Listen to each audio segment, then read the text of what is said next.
నమస్తే, welcome to prime 9 news. నేను రవి. ఈరోజు వివిధ దినపత్రికల్లో ప్రచురితమైనటువంటి ప్రధాన అంశాలను ఒకసారి చూద్దాం. ముందుగా ఈనాడు దినపత్రిక విషయానికి వస్తే మాత్రం ఈనాడులో అయితే బ్యానర్ ఐటమ్గా కల్తీ నెయ్యి సరఫరాకు చెవిరెడ్డి బొమ్మల్లో కారకులే, కొనుగోలు కమిటీ సభ్యుల హోదాలో టెండర్ల నిబంధనల సడలింపులకు పచ్చజెండా అంటూ ఒక బ్యానర్ ఐటమ్ని అయితే ప్రచురించడం జరిగింది. దాని గురించి మనం డీటెయిల్ చూద్దాం.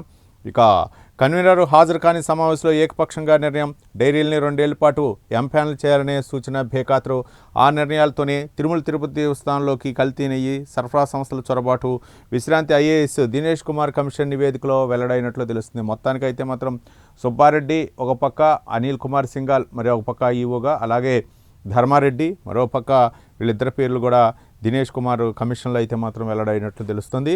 మొత్తానికైతే మాత్రం వైకాపా హయాంలో తిరుపతి దేవస్థానానికి కల్తీ నెయ్యి సరఫరా జరగటానికి ఆ పార్టీ కీలక నేతలు చెవిరెడ్డి భాస్కర్ రెడ్డి, బొమ్మన కరుణాకర్ రెడ్డిలు కారకులేనని విశ్రాంత ఐఏఎస్ దినేష్ కుమార్ కమిషన్ తేల్చి చెప్పింది. వీరిద్దరూ ప్రత్యేక ఆహ్వానితుల హోదాలో కొనుగోలు కమిటీ సభ్యులుగా కొనసాగారు.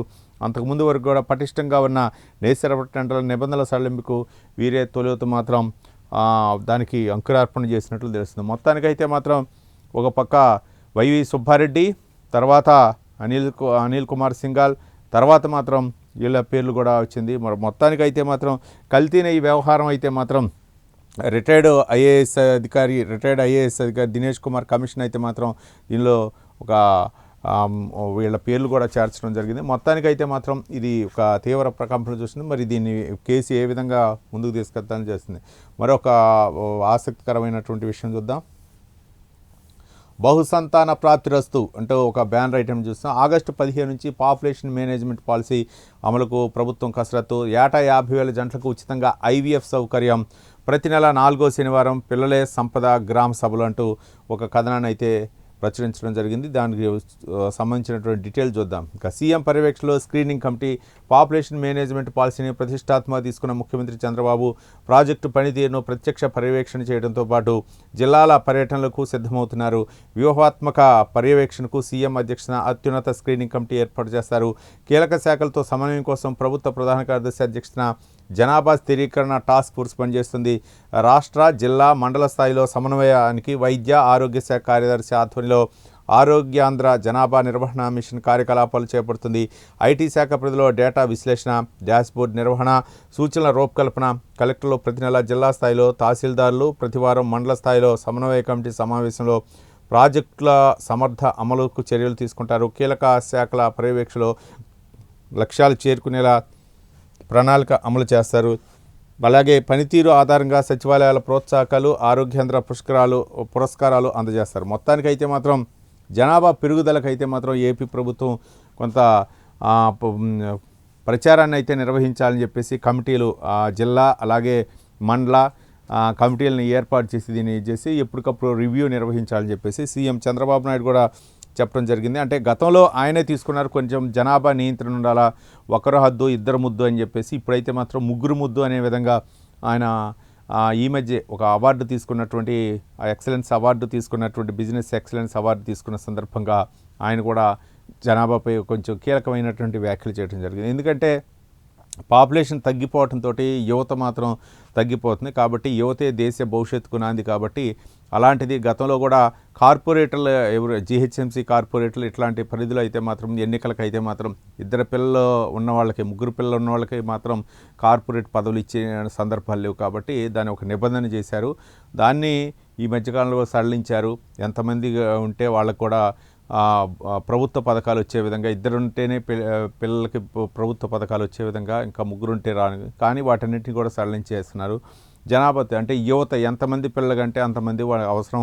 3వ బిడ్డ నుంచి కన్న వాళ్ళందరికీ కూడా ప్రత్యేకమైన ప్రోత్సాహాలు అందిస్తామని చంద్రబాబు నాయుడు చెప్పడం జరిగింది. మొత్తానికి దీనిపై అయితే మాత్రం ఎక్కువగా ఇదివరకు సాఫ్ట్వేర్ ఎంప్లాయీస్ లేకపోతే వాళ్ళ కొంత అవగాహన ఉండే, అంటే కుటుంబ పోషణ నిమిత్తం అయితే మాత్రం ఒక్కలో హద్దు ఇద్దరు ముద్దు వరకే అట్లా వాళ్ళు ప్లానింగ్ చేసుకునే విధంగా ఉంది. కానీ మిగిలినటువంటి కొన్ని సామాజిక వర్గాల్లో కూడా అట్లా చేసుకునే పరిస్థితి ఏర్పడేది ఇప్పుడు ఉన్నటువంటి ప్రస్తుత పరిస్థితిలో వాళ్ళ యొక్క ఆర్థిక పరిస్థితి నుంచి. కానీ వద్దు, మాకు 3వ బిడ్డ దగ్గర నుంచి ప్రభుత్వమే వాటిలన్నింటినీ కూడా చూసుకుంటుందని చెప్పేసి చంద్రబాబు నాయుడు చెప్పడం జరిగింది.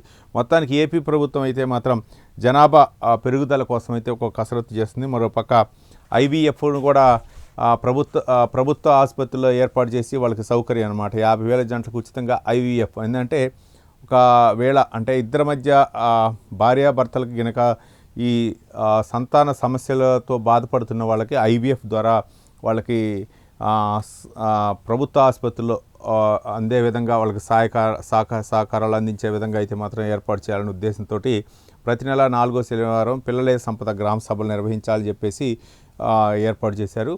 ప్రధాన సవాళ్ళు ఇవి. అంటే మొత్తం సంతాన ఉత్పత్తి రేటు TFR 2.1 ఉండాలి, కానీ అధికారిక గణాంకాల ప్రకారం రాష్ట్రంలో 1.5కి పడిపోయింది. TFRలో మొదటి స్థానంలో కర్నూలు జిల్లా 1.89 ఉంటే అట్టడుగు స్థానంలో విశాఖ జిల్లా ఉంది.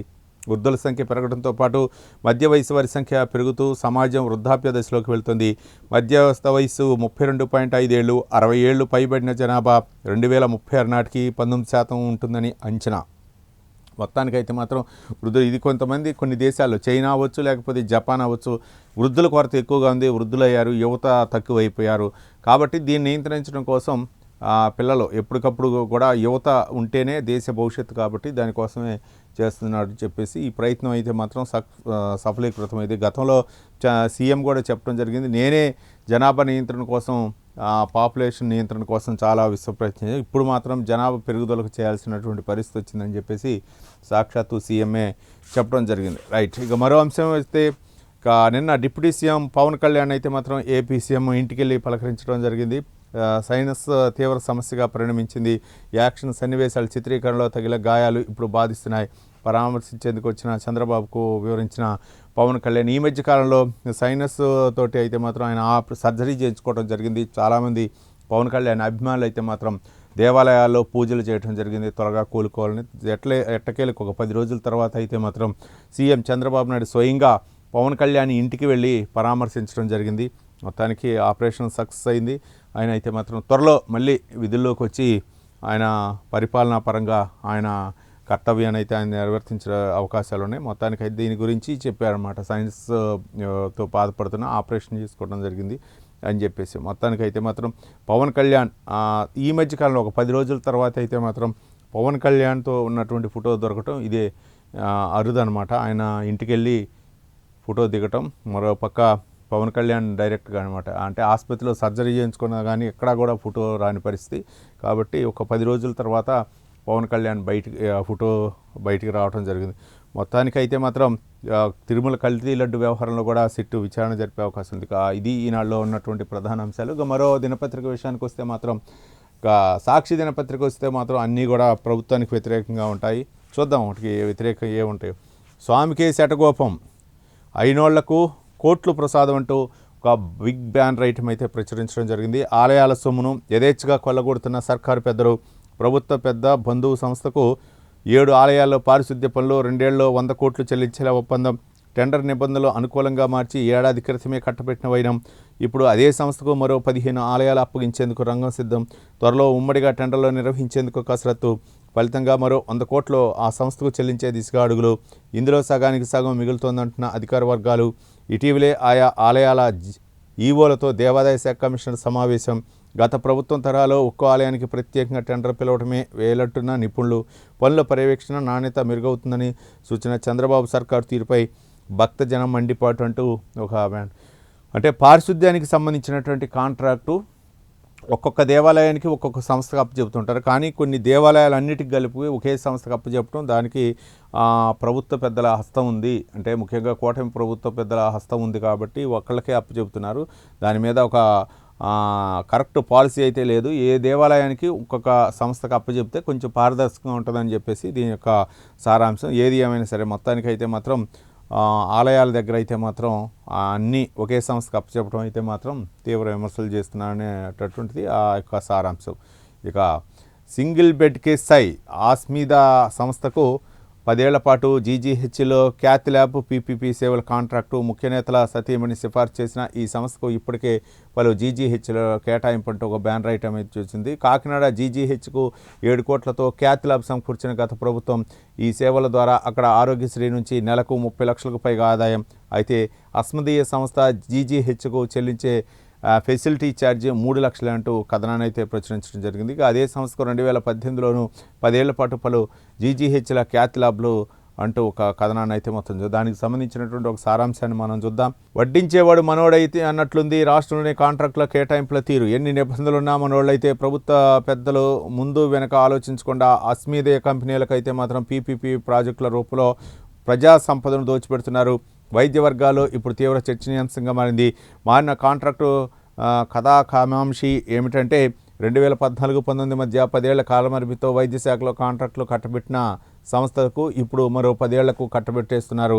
ఈ క్రమంలో ముఖ్య నేతల సతీమణి సిఫార్సుతో ఇప్పటికే పలు జీజీహెచ్లో పీపీపీ క్యాథ్లాబ్ సేవలు అందిస్తున్న ఓ సంస్థకు మరిన్ని జీజీహెచ్లోను క్యాథ్లాబ్ కాంట్రాక్ట్ను కట్టబెడుతున్నారు. ఇంతకుముందు చదివింది కూడా మనం దానికి సంబంధించిన క్యాథ్లాబ్లో మిషన్లు కొనుగోలు కానీ ఏదైనా సరే వాటిని తీసుకొచ్చేది ఒకే సంస్థకు కట్టబెడుతున్నారు అనేది దాని సారాంశం. మొత్తానికి దీని వల్ల వెనక ప్రభుత్వ పెద్దల యొక్క హస్తం ఉంది, వాళ్ళ యొక్క సతీమణి సిఫార్సుతోనే ఇది జరుగుతుందని చెప్పేసి చేస్తున్నారు. పేరు అయితే వెల్లడించలేదు. మొత్తానికైతే మాత్రం కాకినాడ జీజీహెచ్లో జరిగినటువంటి పరిణామాన్ని అయితే చెప్పడం జరిగింది. ఇక మరో అంశం చూద్దాం. వ్యవసాయ యాంత్రికంలో కమిషన్ల దందా. సేమ్ అన్నీ ఇంతటి ఒక్కటన్నా ప్రభుత్వానికి ప్రోత్సహించేది ప్రభుత్వం ఒక మంచి కార్యక్రమం చేస్తుందనేది ఒక్కడ కూడా ఐటెం ఉండదు. వ్యవసాయ యాంత్రికంలో కమిషన్ల దందా. నీకింత నాకింత అంటూ కంపెనీలతో బేరసారాలు. 2025-26కు టెండర్ల ఖరారైన ఒక్క పరికరం ఇవ్వని ప్రభుత్వం. ఆర్థిక సంవత్సరం ముగిసిన కొలిక్కిరాని డ్రోన్ పైలట్లు. సిహెచ్ఏసి గ్రూపుల ఎంపిక. గత ఏడాది ఇవ్వాల్సిన పరికరాలు ఈ ఏడాది ఇచ్చేందుకు సన్నాహాలు. అధిక ధరలకు కోట్ చేసిన సామర్థ్యం లేని చైనా పరికరాలకు పచ్చజెండా. జీఎస్టీ 12 నుంచి 5% తగ్గించిన పరికరాల ధరలో పెంచేస్తున్న వైనం.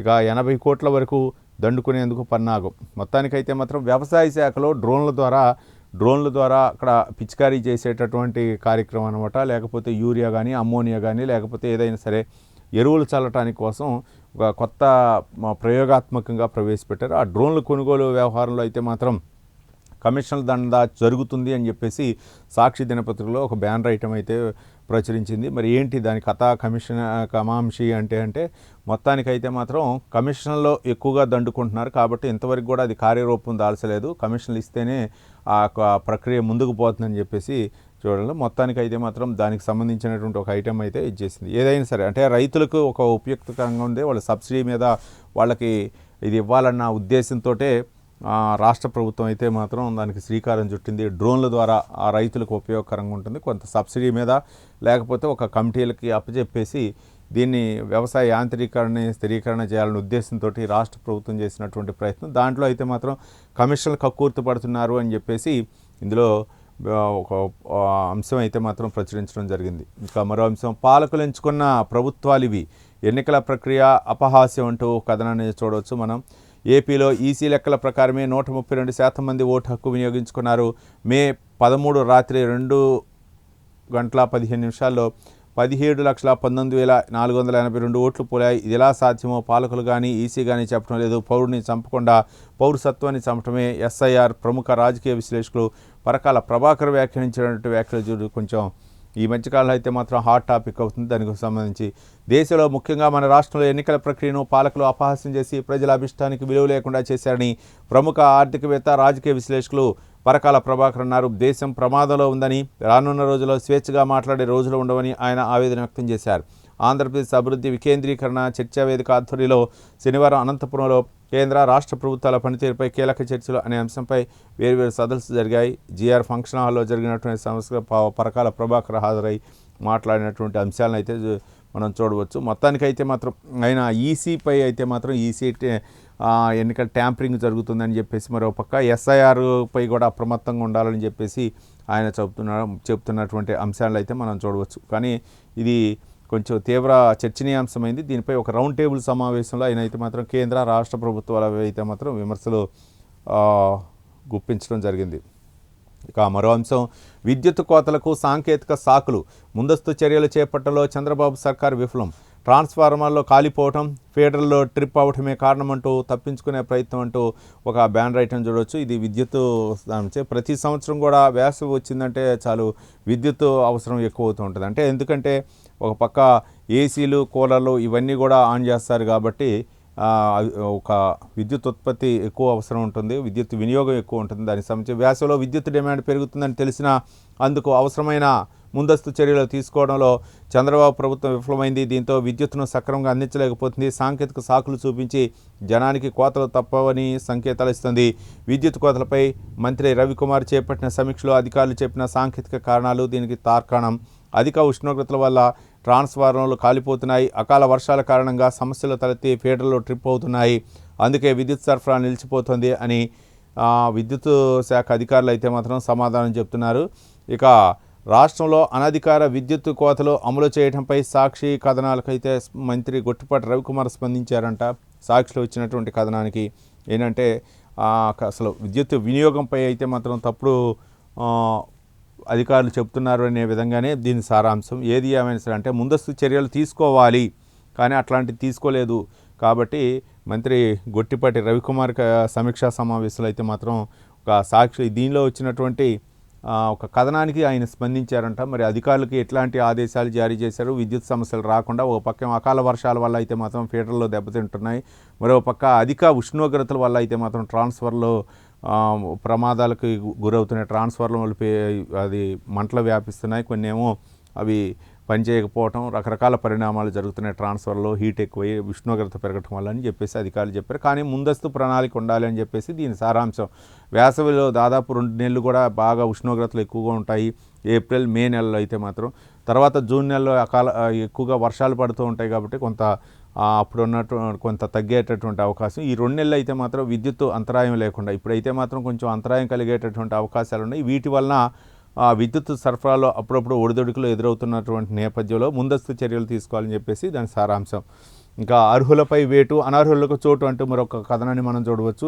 జాలర్లకు ఇచ్చే వేట నిషేధిత వృత్తిని కొట్టేసేందుకు టీడీపీ నేతల కుట్ర అంటూ కథనాన్ని చేస్తూ ఇసుక బోట్లు సైతం చేపల బోట్లుగా నమోదు. నేతల ఒత్తిళ్లతో మత్స్యకారులు కానీ వారి అర్హుల జాబితాలో చోటు. తొలి ఏడాది భృతి ఎగ్గొట్టే సర్కారు, రెండో ఏడాది అరాకొరగా జమ. ఈ ఏడాది పార్టీ కార్యకర్తలకు సమర్పణ. అనర్హులపై అనకాపల్లి, విశాఖ, కాకినాడ, కోనసీమ, కృష్ణా జిల్లా, నెల్లూరు జిల్లాలో ఫిర్యాదులు అంటూ ఒక కథనాన్ని చూడవచ్చు. ముఖ్యంగా మత్స్యకారులకు అనమాట, వాళ్ళకి ఇచ్చేటటువంటి ప్రోత్సాహకాలు అవ్వచ్చు, వాళ్ళకి ఇచ్చేటటువంటి జాలర్లకు ఇచ్చేటటువంటి భృతి ఏదైతే ఉందో అది ఇవ్వట్లేదని చెప్పేసి దీని సారాంశం. మరో అంశం చూడవచ్చు. 10 రీకౌంటింగ్ రీవెరిఫికేషన్ దరఖాస్తులకు 7 వరకు గడువు. 10వ తరగతి పబ్లిక్ పరీక్షల జవాబు పత్రాల రీకౌంటింగ్ రీవెరిఫికేషన్ కోరే విద్యార్థులు ఈ నెల 7వ తేదీలోగా తమ పాఠశాల దరఖాస్తు చేసుకోవాలని ఎస్ఎస్సి పరీక్షల విభాగం డైరెక్టర్ శ్రీనివాసులు రెడ్డి అయితే శనివారం ఒక ప్రకటనలో తెలిపారు. రీకౌంటింగ్కు 500, రీవెరిఫికేషన్ సబ్జెక్టుకు అయితే మాత్రం ₹1000 చొప్పున రుసుము చెల్లించాలా. ఒక్కొక్క సబ్జెక్టుకి ₹1000.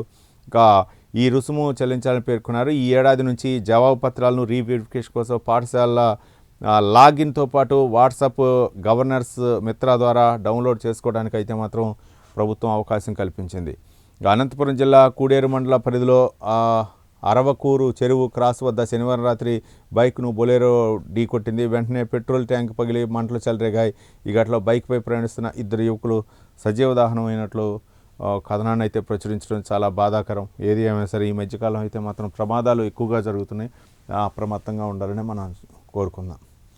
మరో కథనం చూడొచ్చు. ఇక ఆంధ్రజ్యోతి విషయానికి వస్తే మాత్రం ఆంధ్రజ్యోతిలో సంబంధించి సమూల ప్రక్షాళన అంటూ టీటీడీకి సంబంధించినటువంటి ఒక బ్యానర్ ఐటెంని ప్రచురించడం జరిగింది. దానికి సంబంధించినటువంటి ఐటెం చూద్దాం. ఇంతకుముందు కూడా మనం చూసాం. టీటీడీ పాలన పునర్వ్యవస్థీకరించాలి, బోర్డుల లాభాపేక్షతోనే సమస్యలన్నీ అంటూ ఒక కథనాన్ని అయితే మనం చూడవచ్చు. దానికి సంబంధించిన డీటెయిల్స్ చూద్దాం. భక్తి భావం లేని స్వార్థపరులతోనే తలనొప్పులు, డబ్బుపై ఆశ లేని స్వామి భక్తులకే చోటు ఉండాలి. ఇక పూర్తికాలం రాజకీయ నేతలతోనే అసలు సమస్య, కీలక విభాగాలకు నిపుణులే అధికారులుగా ఉండాలి. కొనుగోలు, నియంత్రణ, పర్యవేక్షణపై పూర్తి నిఘా, బలమైన ఫిర్యాదులు పరిష్కార వ్యవస్థ ఏర్పాటు, ఆర్థిక సలహాలు చీఫ్ అకౌంట్స్ ఆఫీసర్లను బయట నుంచి పంపించాలి. సర్కార్కు కమిటీ సిఫార్సులు సారాంశం ఇదే అంటూ ఒక దినేష్ కుమార్ కమిటీ సారాంశాలు అయితే మాత్రం ఈ మనం ఆంధ్రజ్యోతి దినపత్రికలో చూడవచ్చు. ఏంటంటే రాజకీయ నాయకుల యొక్క ప్రోద్బలంతో, వాళ్ళ రాజకీయ నాయకులు కొంతమంది అయితే మాత్రం విశ్వాసం ఉండొచ్చు, విశ్వాసం లేకపోవచ్చు. రకరకాల అంటే రాజకీయ నాయకులు వివిధ పార్టీల నుంచి వస్తూ ఉంటారు కాబట్టి అవగాహన ఉండొచ్చు, ఉండకపోతే లేదా ఆధిపత్యం చెలాయించడం కోసం మనం ఏదో చేయాలి టీటీడీలోకి వచ్చాక అని చెప్పేసి, లేకపోతే స్వామివారి ఖర్చును తగ్గించాలా, రకరకాల ప్రయత్నాలు చేసి మనం చూసాం గతంలో కల్తీ నెయ్యి వ్యవహారంలో అయితే మాత్రం. దానికి ఒక కమిటీ, దినేష్ కుమార్ కమిటీ అయితే మాత్రం retired IAS Dinesh Kumar committee అయితే మాత్రం ఒక సిఫార్సు అయితే చేయటం జరిగింది. ఏంటంటే లాభాపేక్షతోనే సమస్యలన్నీ అంటారు. ఆ లాభాపేక్షతో చూడకూడదు మనం ఏదైనా సరే. ఆయనకి వచ్చినటువంటి డబ్బులు, అఖిలాండ కోటి బ్రహ్మాండ నాయకుడు ఆయనకు వచ్చేటటువంటి డబ్బులు ఇక్కడ ఉన్నటువంటి సేవకు భక్తులకి సేవలు అందించాలా, భక్తులు ఇచ్చేటటువంటి ఆ యొక్క కానుకలతోటే ఆయనకి అన్ని కూడా సేవలు జరుగుతున్నాయి కాబట్టి. కానీ ఇక్కడ బోర్డు అయితే మాత్రం లాభాపేక్షతోటి ఆలోచిస్తుందని చెప్పేసి చెప్పడం జరిగింది. మొత్తానికైతే మాత్రం అంటే అక్కడ ఉన్నటువంటి ప్రస్తుత పరిస్థితులు ఎట్లా ఉన్నాయంటే, కమిటీలో అయితే మాత్రం అన్ని రాజకీయ పార్టీలకు సంబంధించినటువంటి నాయకులే ఉంటారు కాబట్టి బోర్డు చైర్మన్ దగ్గర నుంచి అందరూ కూడా వాళ్ళు ఉండకూడదు అనే విధంగా దీని యొక్క సారాంశం. ఇంకా డిప్యూటీ సీఎం నివాసానికి ముఖ్యమంత్రి శస్త్రచికిత్స అనంతరం పవన్ బాబు పరామర్శ. ఆయన ఆరోగ్య పరిస్థితిని వివరించిన వైద్యులు తగిన విశ్రాంతి తీసుకొని పూర్తిగా కోలుకోవాలని ఆకాంక్షించిన చంద్రబాబు నాయుడు ఒక కథనాన్ని కూడా మనం చూడవచ్చు. మళ్ళీ యుద్ధం వైపు. అమెరికా ఇరాన్ మధ్య ఉద్రిక్తులు. పిచ్చోళ్ళ వద్ద ఆయుధాలు ఉండొద్దు. ఇరాన్ ప్రతిపాదనలు నాకు నచ్చలేదు. లక్ష్యాలు పూర్తి కాకుండా యుద్ధం ముగిసిపోకూడదు. ట్రంప్ దౌత్య పరిష్కారంపై అమెరికాకు చిత్తశుద్ధి లేదు ఇరాన్ అంటూ కథనాన్ని అయితే మనం చూడవచ్చు. ఇక ఎయిర్ ఇండియా అంతర్జాతీయ సర్వీసుల కుదింపు. పెరిగిన చమురు ధరలు, గగనతలాలపై ఆంక్షలతో నిర్ణయం. ఇక బొవ్వకు కొట్లాట. హర్ముజ్ జలసంధితో ఎరువుల కొరత తీవ్రం. తగ్గుతున్న పంటల దిగుబడి. వారానికి 1000 కోట్ల భోజనాలు తగ్గే ప్రమాదం. ఇంకా తిండి కోసం బిడ్డింగ్ వార్ ముప్పు. యువరా ఇంటర్నేషనల్ CEO స్వీన్ తోర్ ఆందోళన వ్యక్తం చేశారు. మొత్తానికైతే మాత్రం ఆహార సంక్షోభం, దీన్ని మనం చూడొచ్చు. ఆహార సంక్షోభం ఏర్పడేటటువంటి అవకాశం ఉన్నారని చెప్పేసి మనకి యువరా ఇంటర్నేషనల్ CEO స్వీన్ తోర్ అయితే మాత్రం ఆయన చెప్పడం జరిగింది. మొత్తానికి దీనివలన ఎరువుల కొరత, అక్కడ నుంచి హర్ముజ్ జలసంధి నుంచి ఎరువులు రావాలి.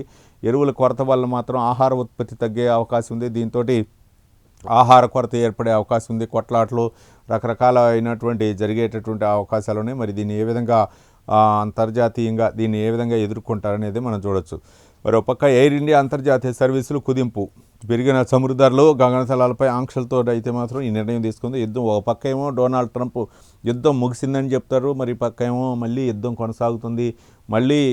కొనసాగుతుందని చెప్పేసి చెప్తారు. రోజు రోజుకి పరిణామాలు మారిపోతున్నాయి. ట్రంప్ ఏ నిర్ణయం తీసుకుంటో తెలియదు. ఇప్పుడే అంతర్జాతీయంగా కూడా దీనిపై స్టాక్ మార్కెట్పై కూడా తీవ్ర ప్రభావం చూపుతుంది. ఈరోజు ట్రంప్ ఉంటాడో తెలియదు, రేపు ఎలా ఉంటాడో మార్కెట్ విశ్లేషకు కూడా తల్లబట్టుకునే పరిస్థితి ఏర్పడింది ఈ ట్రంప్ చేసుకునేటటువంటి నిర్ణయాల వల్ల.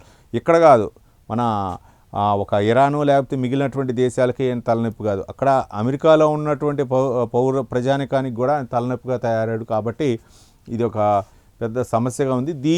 ఈ యొక్క యుద్ధం ఎఫెక్ట్ వలన మిగిలిన దేశాలపై ప్రభావం చూస్తుంది. మనలాంటి అభివృద్ధి చెందుతున్నటువంటి దేశాల్లో కూడా దీని ప్రభావం కనిపిస్తుంది. వాణిజ్య సిలిండర్ అయితే మాత్రం రేటు పెంచక తప్పలేదు. మళ్ళీ ఇంకా నిత్యం వంట గ్యాస్ ఇంట్లో వాడేటటువంటి సిలిండర్ ధరలు కూడా పెరుగుతాయని చాలామంది ఇబ్బంది పడుతున్నారు. ముఖ్యంగా వాహనదారులు అయితే మాత్రం 5 రాష్ట్రాల్లో ఎన్నికల ఫలితాలు వచ్చిన తర్వాత మళ్ళీ అక్కడ రేట్లు పెంచే అవకాశాలు ఉన్నాయి. పెట్రోలు, డీజిల్ రేట్లు పెరుగుతాయి అని చెప్పేసి తస్మత్ జాగ్రత్త అని చెప్పేసి కొంతమంది ప్రతిపక్ష నాయకులు చెబుతున్నటువంటి పరిస్థితి. చూద్దాం మరి 4వ తారీఖు ఎన్నికల ఫలితాలు వచ్చిన తర్వాత 5 రాష్ట్రాల్లో మరి రేటు పెంచుతారా లేదా, వాణిజ్య సిలిండర్లకే పరిమితం అవుతారా, లేకపోతే మళ్ళీ గృహ అవసరాలకు ఉపయోగించేటటువంటి సిలిండర్పై ఏమైనా బాధుడు ఉంటుందా? మరోపక్క వాహనదారులు వాడేటటువంటి పెట్రోల్, డీజిల్పై అయితే మాత్రం ఎఫెక్ట్ పడితే కంపల్సరిగా కనుక దీని ఎఫెక్ట్ కనుక పడిందంటే మాత్రం ముఖ్యంగా డీజిల్పై రేట్లు పెరిగిందంటే అటు రైతులపై ప్రభావం చూపించింది, మరోపక్క నిత్యం వాడేటటువంటి వాహనదారులపై ప్రభావం చూపించింది, మరోపక్క హార్వెస్టర్లు కొరత, అది మన వరి కోసేటటువంటి యంత్రాలపై అవ్వచ్చు, ట్రాక్టర్లపై అవ్వచ్చు, ప్రతి దాని మీద రవాణా వ్యవస్థపై పూర్తిగా పడేటటువంటి అవకాశం చూద్దాం. మట్టిలో మాణిక్యాలు. స్టేట్ టాపర్లుగా రైతులు, కూలీల బిడ్డలు. 10వ తరగతి ప్రభుత్వ టాపర్లో సగం మంది నిరుపేద కుటుంబాల నుంచి వచ్చిన వారే. కార్పొరేట్కు ధీటుగా మార్కులు సాధించి శభాష్ అనిపించుకుంటున్న విద్యార్థులు. సర్కారు పడిని సగర్వంగా నిలబెట్టిన చిన్నారులు. 10లో మంత్రులు, ఎమ్మెల్యేల సత్తా. గత నవంబర్లో జరిగిన మాక్ అసెంబ్లీలో పాల్గొన్న విద్యార్థులకు అత్యుత్తమ మార్కులు. 594 మార్కులతో assembly speaker Swathi top. Deputy CM Veera Udayasri 592 మార్కులు. 571 మార్కులతో ప్రతిపక్ష నేత సౌమ్య. 580కి పైగా మార్కులు సాధించిన పలువురు మంత్రులు, ఎమ్మెల్యేల పాత్రదారులు అంటూ కథనాన్ని చూడవచ్చు. ఇది నిజంగా మనం ఒక ఆసక్తికరమైనటువంటి సన్నివేశం. వాళ్ళు మాక్ అసెంబ్లీ నిర్వహించారన్నమాట. పిల్లలు 10th క్లాస్ విద్యార్థులు వాళ్ళందరూ కూడా ఒక విధంగా చెప్పాలంటే సీఎం, ప్రతిపక్ష నాయకుడు లేకపోతే మంత్రులు రకరకాల వేషధారులను అయితే మాత్రం వాళ్ళు ఒక రక్తి కట్టించారు మాక్ అసెంబ్లీని. అందులో ఉన్నటువంటి మంత్రులు పాత్ర పోషించిన వాళ్ళు, ప్రతిపక్ష పాత్ర పోషించిన వాళ్ళు, సీఎం పాత్ర పోషించిన వాళ్ళు, స్పీకర్ పాత్ర పోషించిన వాళ్ళు, వాళ్ళందరూ కూడా వచ్చినటువంటి మార్కులు అయితే మాత్రం వివరించడం జరిగింది. వాళ్ళకు వచ్చినటువంటి వాళ్ళు ఆ రోజు వ్యవహరించినటువంటి 594, 592, 571, 580గా సాధించినటువంటి వివరాలు. మొత్తానికైతే మాత్రం సర్కారు బడుల్లో దీన్ని ఒక అభినందించాలి. 100 రోజుల యొక్క ప్రణాళికతోటి విద్యాశాఖ మంత్రి లోకేష్ చేసినటువంటి ప్రయత్నాలు అయితే మాత్రం సత్ఫలితాలు అయితే మనం చూస్తూ ఉంటాం. ఎప్పుడైనా సరే ఒక పేపర్లో యాడ్ రావాలంటే అది కొన్ని కార్పొరేటు స్కూళ్ళు, కార్పొరేట్ కాలేజీలే ఎక్కువగా యాడ్లు ఇస్తాయి. మా కాలేజీలో వీళ్ళు దాదాపు 600కి 599 ఇట్లా వచ్చాయి, అది ఇది అని చెప్పేసి వేస్తారు. కానీ ఒక ప్రభుత్వం మొట్టమొదటిసారిగా మనం ఒక యాడ్ని అయితే చూడటం జరిగింది. ప్రభుత్వ పాఠశాలలో చదివినటువంటి మా విద్యార్థులు మట్టిలో మాణిక్యాలు అని చెప్పేసి ఒక యాడ్ని అయితే చూడటం జరిగింది. కానీ అందులో ఒకటి ఆశ్చర్యకరమైనటువంటి విషయం ఏంటంటే, గమనించాల్సినటువంటి విషయం ఏంటంటే, ఎక్కడా కూడా ఎవరి ఫోటో కూడా లేదు. కానీ యాక్చువల్గా ఏంటంటే సీఎం బొమ్మ ఉంటుంది ప్రతి దానికి కూడా. ప్రభుత్వం జారీ చేసేటటువంటి ప్రకటనలో, వాణిజ్య ప్రకటన అవ్వచ్చు, ఏ ప్రకటన అయినా సరే సీఎం బొమ్మ కంపల్సరీ ఉంటుంది. అది కేంద్ర ప్రభుత్వానికి సంబంధించిందంటే పిఎం బొమ్మ ఉంటుంది, లేకపోతే స్టేట్ గవర్నమెంట్ అంటే సీఎం బొమ్మ ఉంటుంది. తర్వాత శాఖకు సంబంధించినటువంటి మంత్రి, తర్వాత కమిషనరు రకరకాలుగా ఉంటారు. కాబట్టి ఎక్కడా కూడా ఎవరి ఫోటో కూడా పెట్టకుండా కేవలం రాష్ట్రానికి సంబంధించినటువంటి ఆ లోగో ఒకటి ఉంచి ఇక మా విద్యార్థులు సత్తా చాటారు ప్రభుత్వ పాఠశాలలో చదివినాలని చెప్పేసి ఒక యాడ్ని అయితే మాత్రం ఈ మధ్యకాలంలో విశ్లేషకులు అవ్వచ్చు, రాజకీయ ఆర్థిక విశ్లేషకులు అవ్వచ్చు, అందరూ కూడా అభినందిస్తున్నారు. ముఖ్యంగా సర్కారు స్కూల్లో చదివినటువంటి పిల్లలను అయితే మాత్రం అభినందిస్తున్నారు. మొత్తానికి పబ్లిక్ స్థలాల్లో నమాజు హక్కేమీ కాదు అంటూ ఒక కథనాన్ని అయితే చూడొచ్చు. ప్రజా భద్రత దృష్ట్యా ప్రభుత్వం నియంత్రించవచ్చు, ప్రైవేటు స్థలాల్లో చేసిన పరిమితులు ఉంటాయి.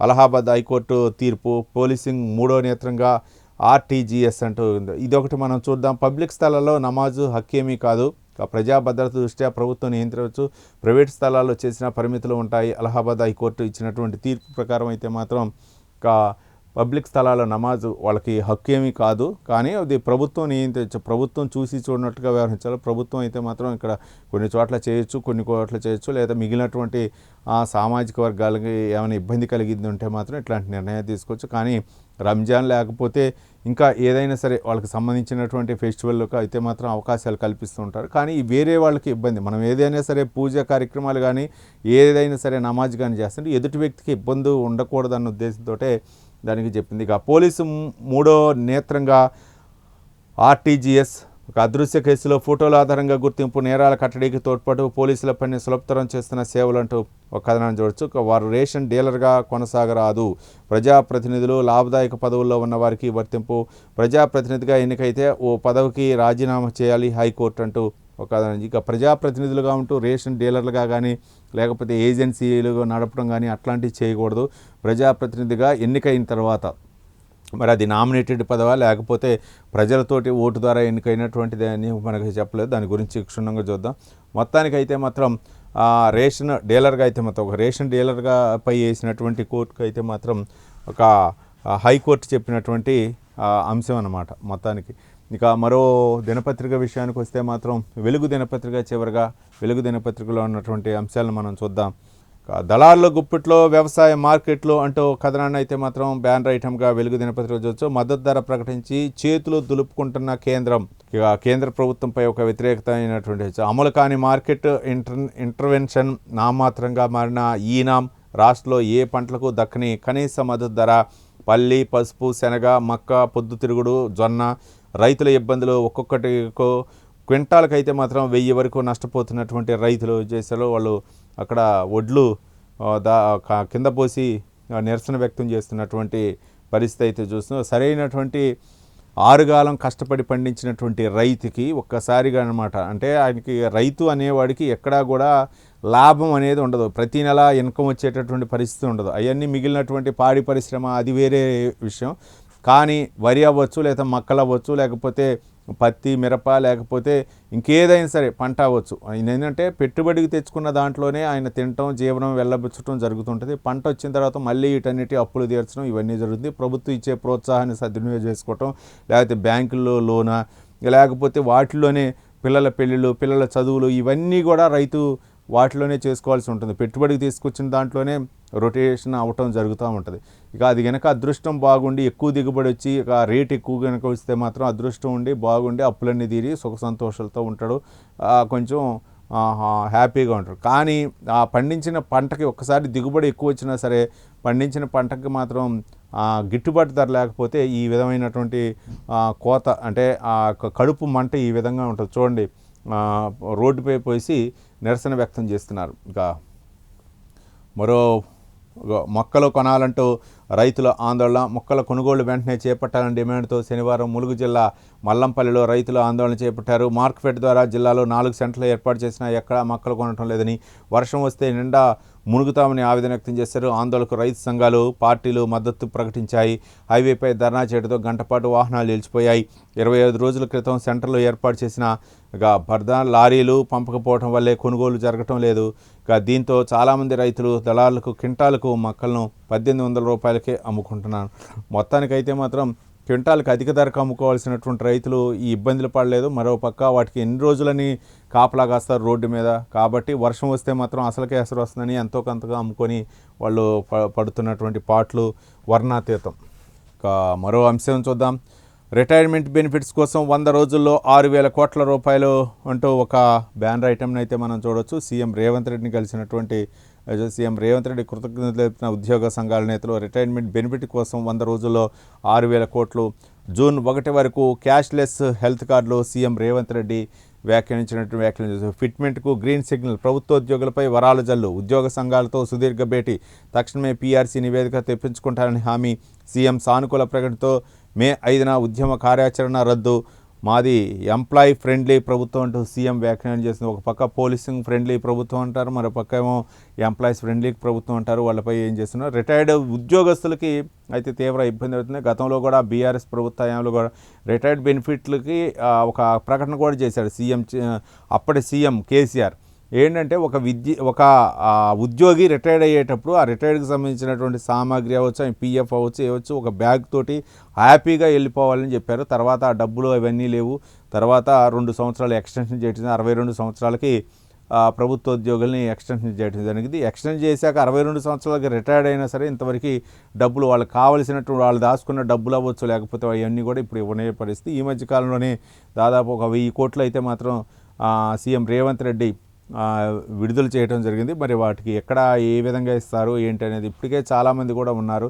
దాదాపు ప్రభుత్వోద్యోగుల బెనిఫిట్స్ రిలీజ్ చేయాల్సిందే దాదాపు 12,000 కోట్ల రూపాయలు ఉన్నాయి. 12,000 కోట్ల రూపాయలు వాళ్ళకి ఇప్పుడు కట్టాలా. ఇప్పుడు ఉద్యోగాలు రిటైర్డ్ అయిన వాళ్ళకి వచ్చిన వాళ్ళ పిల్లల పెళ్ళిళ్ళు ఏంటి, వాళ్ళు చేసినటువంటి అప్పుడు సర్వీసు దాదాపు 30-40 సంవత్సరాలు సర్వీసులు చేసి వాళ్ళంతా కూడా దాచుకున్నటువంటి డబ్బు సర్వీస్ రిటైర్డ్ అయిన తర్వాత చాలామంది కూడా వాళ్ళ ఫాదర్ రిటైర్డ్ అయ్యారు, మాకు అప్పులు తీరిపోతాయి, లేకపోతే మా కష్టాలు తీరిపోతాయి, చదువుల కోసం లేకపోతే పెళ్ళిళ్ళ కోసం, ఇవి రకరకాల ఉంటాయి సమస్యలు, వాటన్నిటి కూడా ఉంటాయి. కానీ వాటి ఆశలన్నీ అడి ఆశలు అయిపోయాయి, ఇంతవరకు కూడా లేదు. కానీ రేవంత్ రెడ్డి ప్రభుత్వం అధికారంలోకి వచ్చాక వాటన్నిటిని కూడా క్లియర్ చేస్తామని చెప్తుంది. మరి ఎంతవరకు క్లియర్ చేస్తారో మనం చూడాలా.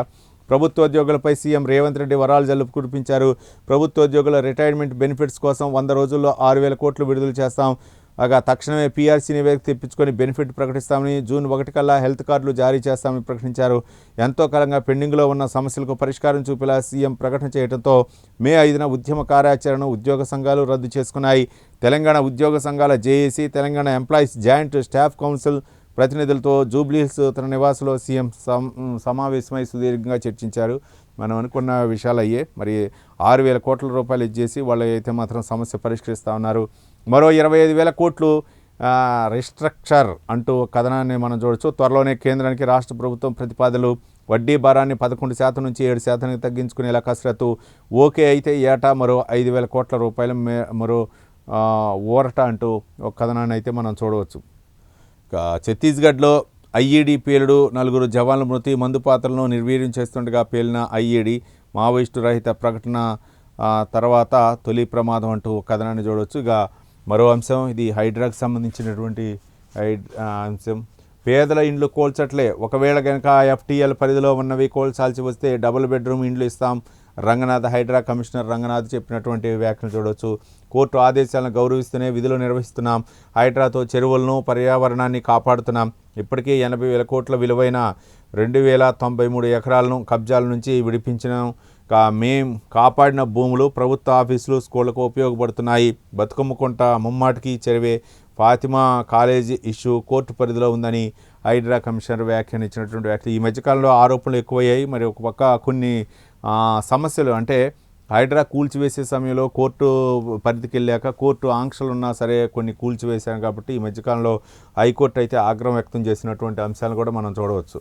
మొత్తానికైతే మాత్రం దీని మీద రంగనాథ్ అయితే మాత్రం క్లారిటీ ఇచ్చారు. ఏంటంటే మనము ప్రభుత్వ ఎఫ్టీఎల్ పరిధిలో ఉన్నటువంటి వాటిని అయితే మాత్రం ఎట్టి పరిస్థితుల్లో కూడా వాళ్ళకి ఇందిరమ్మ ఇళ్ళుగా ఇచ్చేసి మేము అయితే మాత్రం వాళ్ళకి ఒక డబుల్ బెడ్రూమ్ ఇల్లు ఇచ్చి మేము వాటిని కూల్చివేస్తామని చెప్పేసి చెప్పడం జరిగింది. మరి వాటిని ఏ విధంగా ముందుకు తీసుకెళ్తారనేదే మనం చూడాలి. మొత్తానికైతే మాత్రం హైడ్రాపై అయితే మాత్రం ఒక పక్క న్యాయపరంగా అయితే మాత్రం హైడ్రా కమిషనర్కి గతంలో కూడా ఒక నోటీసులు రావడం జరిగింది. ఓరుగల్లు టెక్స్టైల్ పార్కు ఓపెనింగ్కు రెడీ. వరంగల్ జిల్లా గీసుకొండలో 1,327 ఎకరాల్లో పార్కు నిర్మాణం. పీఎం మిత్ర స్కీమ్లో బ్రౌన్ ఫీల్డ్ ప్రాజెక్టుగా ఎంపిక చేసిన కేంద్రం రాష్ట్ర ప్రభుత్వ సహకారంతో 2 ఏళ్లుగా పనులు స్పీడ్. 1,695 కోట్ల వ్యయం. 24,000 మందికి ఉద్యోగ అవకాశాలు. ఈ నెల 10న వర్చువల్గా ప్రారంభించనున్న ప్రధాని మోదీ అంటూ ఒక కథనాన్ని అయితే మాత్రం చూడవచ్చు. ఇది మాత్రం ఓరిగన్ టెక్స్టైల్ పార్క్ అయితే మాత్రం ఓపెనింగ్కి సిద్ధంగా ఉంది. ఇది ఒక అభినందనించవచ్చు. దాదాపు 24,000 మందికి ఉద్యోగ అవకాశాలంటే ఇది మామూలు విషయం కాదు. ఇక మరో అంశం చూద్దాం. యుద్ధం మళ్ళీ మొదలు కావచ్చు, మేము సిద్ధంగానే ఉన్నాం. Iran army headquarters deputy chief Jafar, మేము డిమాండ్లు తగ్గించుకుంటున్న అమెరికా దూకుడు ఉంది, వారు ఒప్పందానికి కట్టుబడి ఉండలేదని ఫైర్. ఇరాన్పై ట్రంప్ దురాక్రమణ, దీన్ని అమెరికన్లు ప్రశ్నించాలి. భగేయ్య, మేము సముద్రపు దొంగల్లా దాడులు చేస్తున్నాం. ఇరాన్ పోర్టుల దిగ్బంధం కోసం పైరేట్లలా వ్యవహరిస్తున్నాం ట్రంప్ అంటూ మొత్తానికైతే మాత్రం ఇరాన్కి సంబంధించినటువంటి అంశం. ఇది యుద్ధం ముగిసిపోయినట్లు అంటుంది. మరొకసారి మేము కూడా రెడీ అని చెప్పేసి ఇరాన్ కూడా deputy chief head quarters deputy chief అయితే వ్యాఖ్యానించారు. మొత్తానికైతే మాత్రం అంటే యుద్ధం గురించి ఈరోజు దినపత్రికలో ప్రచురణ ప్రధాన అంశాలను ఒకసారి మనం చూస్తున్నట్లయితే యుద్ధం అది ముగిసిపోయినట్లే ఉంది, మళ్ళీ కూడా స్టార్ట్ అయ్యే అవకాశాలను. దీనిపై మాత్రం చమురు కంపెనీలు రేట్లు పెంచి వాణిజ్య సిలిండర్లు పెరగడం జరిగింది. ఇదే కనుక కొనసాగితే మాత్రం చాలా ఇబ్బందికర పరిస్థితి. మిగిలినటువంటి దేశాలు, అభివృద్ధి చెందినటువంటి భారతదేశాలకు కూడా కొంచెం ఇబ్బందికరమైనటువంటి పరిస్థితి. మరోపక్క ఆంధ్రప్రదేశ్ విషయానికి వస్తే మాత్రం కొన్ని సంస్థల్లో అయితే మాత్రం పారిశుద్ధ్య కార్మికులకు అయితే మాత్రం కమిషన్ల రూపేణ ఒకే సంస్థకు అప్పచెప్తున్నారు, కమిషన్ల కక్కుర్తిగా అని చెప్పేసి సాక్షి దినపత్రికలో ప్రచురించడం జరిగింది. మరోపక్క కల్తీ నెయ్యి వ్యవహారం గురించి అయితే మాత్రం retired IAS Dinesh Kumar committee అయితే మాత్రం ఒక కమిషన్ అయితే మాత్రం ఒక నివేదిక తయారు చేసింది. పాత టీటీడీ సభ్యులుగా ఉన్నటువంటి టీటీడీ చైర్మన్ భూమన కరుణాకర్ రెడ్డి అవ్వచ్చు, నిన్న మొన్న మా కథనాల్లో అయితే మాత్రం వైవి సుబ్బారెడ్డి, అనిల్ కుమార్ సింఘాల్ వాళ్ళ పేర్లు చేర్చడం జరిగింది.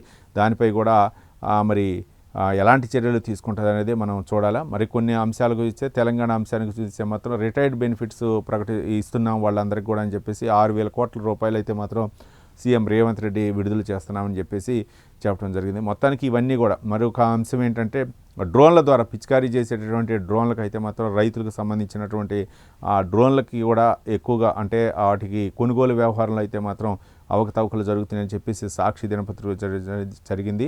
మరోపక్క తెలంగాణ విషయానికి వస్తే మాత్రం రైతులకు అయితే మాత్రం గిట్టుబాటు ధరలు లేక వాళ్ళైతే ధర్నాలు చేస్తున్నారు. మక్కలు 1,800 రూపాయలకి అమ్మే విధంగా అయితే మాత్రం వాళ్ళు నష్టపోతున్నామని చెప్పి చెప్పడం జరిగింది. దానికి మార్కెటింగ్ బలోపేతం చేయాలా, గిట్టుబాటు ధర కల్పించాలని చెప్పేసి రైతులైతే మాత్రం రోడ్లపై ఆరబోసి నిరసన తెలుపుతున్నారు. ఏది ఏమైనా సరే ఇవి వివిధ దినపత్రికలో ప్రచురితమైనటువంటి ప్రధాన అంశాలు. రేపు మళ్ళీ ఇదే సమయానికి మళ్ళీ కలుసుకుందాం. చూస్తూనే ఉండండి ప్రైమ్ 9 న్యూస్.